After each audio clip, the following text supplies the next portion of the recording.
The storm was bad enough that the radio called it dangerous, so I drove to my mother's house a little after midnight, slow, both hands on the wheel, the wipers losing. I had a key. I had grown up in that house. I did not think, once, that the door would be a problem.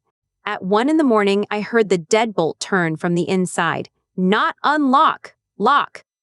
A small, certain sound, and then my mother's voice came through the wood, over the rain. Your brother has your room. You'll have to find somewhere else. I stood on the step with my bag in my hand and the water already through my collar. I said her name. I said it was the middle of a storm. I heard her walk away from the door.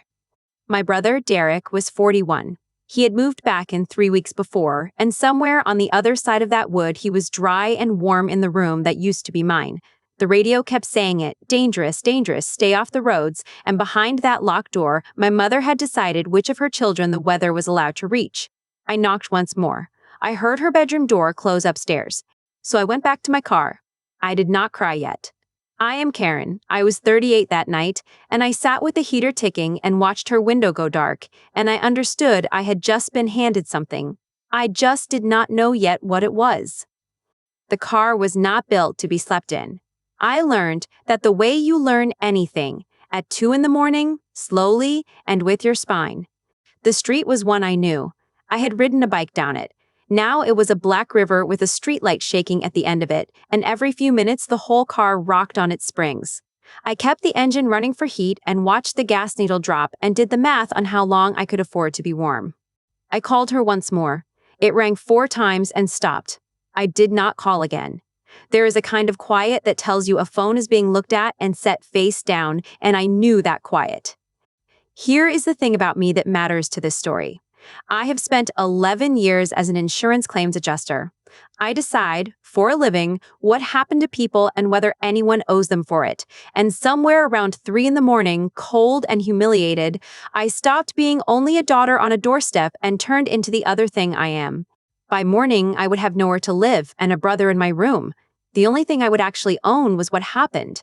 So I decided, in that car, that I would treat the night like a claim, document it, date it, keep it. That decision was the warmest thing I had. There was no rage in it, and I want to be honest about that, because people imagine rage. There was a checklist forming instead. What time the lock turned, what the radio had called the storm. Who else on that street might have been awake to see? When the sky went gray, I had not slept. I drove to a diner that opened at 6, ordered coffee I did not drink, and wrote the whole night down while it was still exact. A claim is only as good as the week you build it in. After that, memory softens, and softened memory loses every time. So I did not wait.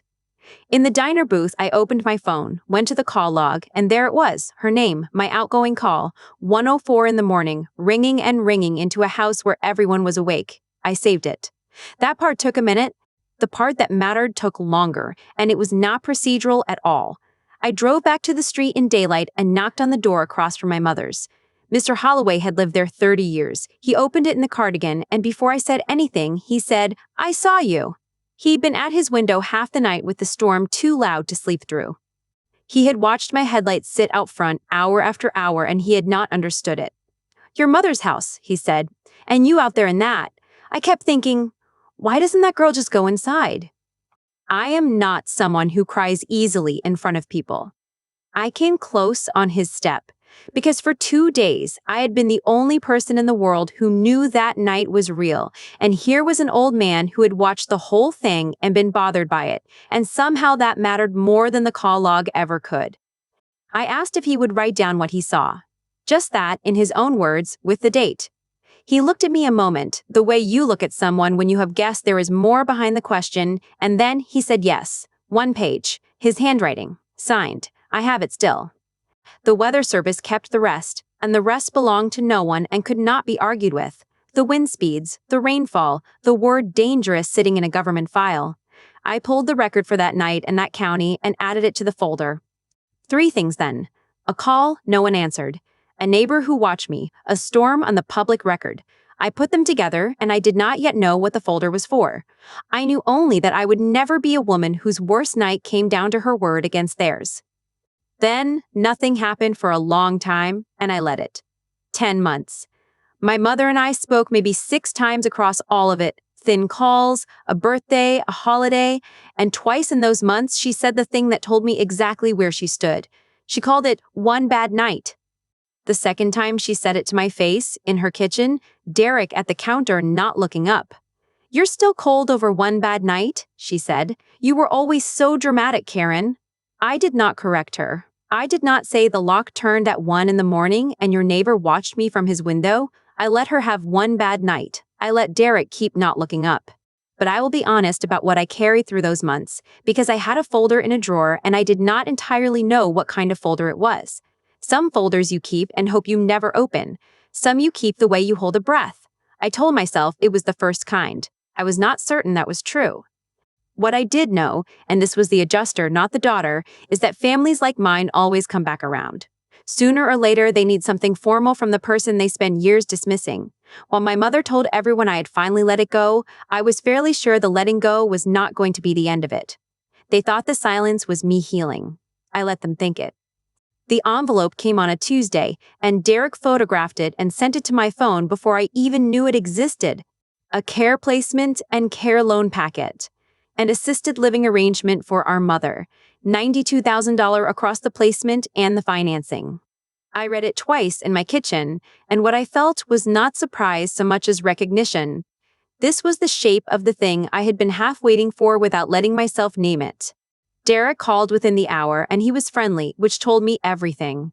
Derek is only friendly when he needs the room to stay calm. He said it was basically handled. The care loan officer just needed a couple of signatures. My name had to be on it, he said, because of the income side. He said it the way you mentioned weather, like it was nobody's doing. Then my mother got on the line, warm in the way that costs her something. The officer only needed a quick signature, that's all it is. And then, because the cruelty in her is patient but it never sleeps, she said the thing that decided how I would handle the rest of it. "After everything," she said, "you'll come and do this one thing for family." After everything. Like the everything was mine. Like I was the one with the night to answer for. I could have said no on the phone. It would have been easy, and by morning she would have softened it into another story about her dramatic daughter who could not let go. A refusal over a phone line is just weather to a woman like my mother. It passes. So, I said yes. I said I would come to the meeting. I heard her tell Derek, hand half over the phone, that I was being reasonable. Then I went to the drawer and took out the folder, and I understood, without any drama at all, that it had never been the kind you keep and hope never to open. I had 10 days before the meeting, and I will admit I argued with myself for the first few. The tired part of me wanted it simple. Mail the folder. Let a refusal letter do the work and never sit in a room with her again. That part was not stupid. It just lost. It lost because of what paper becomes in my mother's hands. A folder mailed to her house does not stay a folder for one day. By evening, it is a phone call to the family about my cruelty. The call log becomes my obsession. Mr. Holloway becomes a poor old man I dragged into our business. His careful signed page becomes proof I am the unstable one. There was exactly one place the night could not be rewritten, a room with a stranger in it whose whole job was reading documents for what they actually were. The care loan officer would not know my mother. He would not know I was supposedly dramatic. He would know what a dated record looked like, because that is what he did all day, and so did I. So I stopped wavering, and once I stopped, I was calm. I was not going to refuse over the phone where it could be softened. I was going to walk into that office, sit down, and put the folder on the table myself. If you have ever stayed quiet a long time so the truth could land where it actually counts, stay with me. The room is next. The care office was on the 4th floor, a conference room that smelled like other people's hard mornings. My mother was already seated when I came in, and she had dressed for it. A good blouse, her hair set, her hands folded on the table like a woman with nothing in the world to account for. She looked, I will give her this, like someone you would believe. Derek came in late and irritated, the way he arrives at anything that asks something of him. He dropped into the chair beside her, checked his phone, and sighed, and I understood that to Derek this meeting was a chore I was being slow about finishing. The officer was a calm man named Marcus, reading glasses, a folder of his own. He explained the arrangement plainly, the placement, the financing, the $92,000, and then slid the packet across the table until it sat in front of me, open to the signature line, a pen resting on top. My mother watched the pen reach me. Then she said it, gently, for the room. "You're still punishing me," she said, "over one bad night." There it was again, said softly in front of a stranger, so the stranger would hear a patient old mother and an ungrateful daughter. It was a very good move. In a room with no record, it would have worked.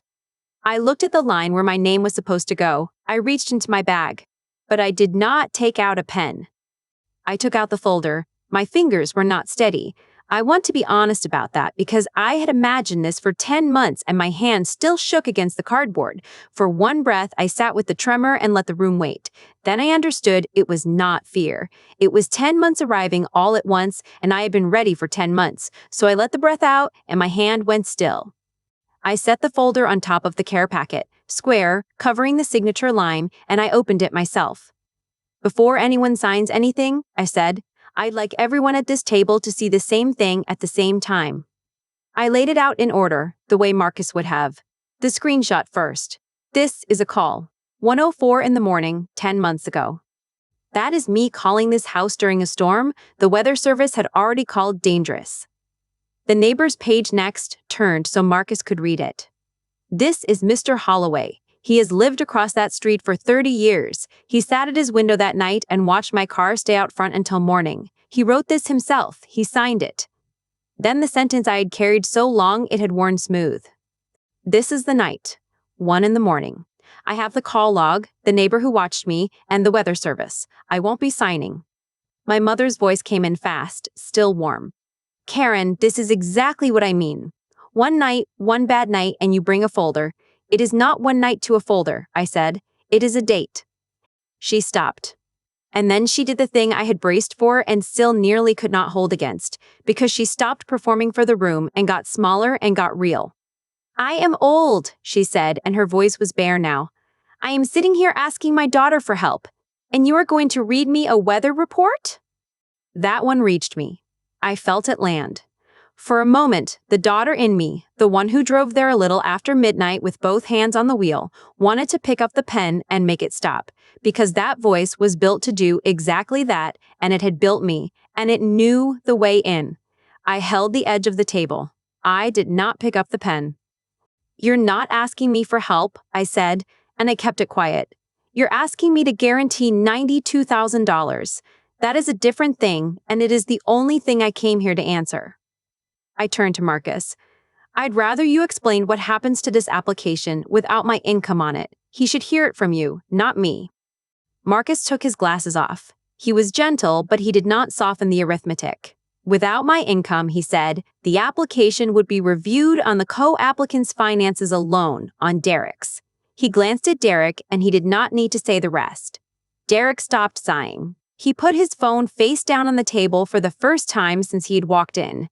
And my mother looked at the folder, really looked, at the dates in the corners, at Mr. Holloway's steady old handwriting. I watched her understand what she was seeing. Not a hurt I had assembled that morning in a temper. Something sourced, something complete, something 10 months old.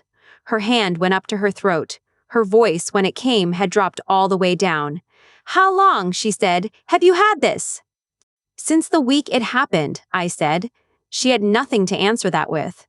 And that was the moment, no shout, no slam door, just an old woman's hand on her collar and the understanding behind her eyes that I had not decided this in the room.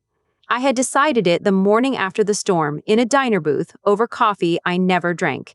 I closed the folder and put it back in my bag. "I'm not signing," I said again, to Marcus, because he was the one it was procedurally owed to. "Thank you for explaining the rest." I stood up. It had been less than 2 minutes since I opened the folder, and there was nothing left in that room that needed me. I picked up my bag and walked out past the new carpet, and no one followed. The care plan did not survive the month in the form they wanted. Reviewed on Derek's finances alone, it came back smaller, and with the requirement that he file his own complete accounts, something he had spent his whole adult life avoiding. My mother left voicemails. I listened to each one once, the way I read any statement, and did not call back, Nothing she said changed a single date. The folder is in my drawer at home. I wrote one word on the tab, in pen, the week of the meeting. The word is no. It is not waiting for anything now. It is just true and filed and mine. My mother told me through a locked door, in a storm, to find somewhere else. So I did, and I stayed there. If this is your first night with one of these stories, the next one is about a daughter who was written out of a will and read it aloud anyway. Stay with me for that one, and if you want the betrayals answered as they come, subscribe and ring the bell.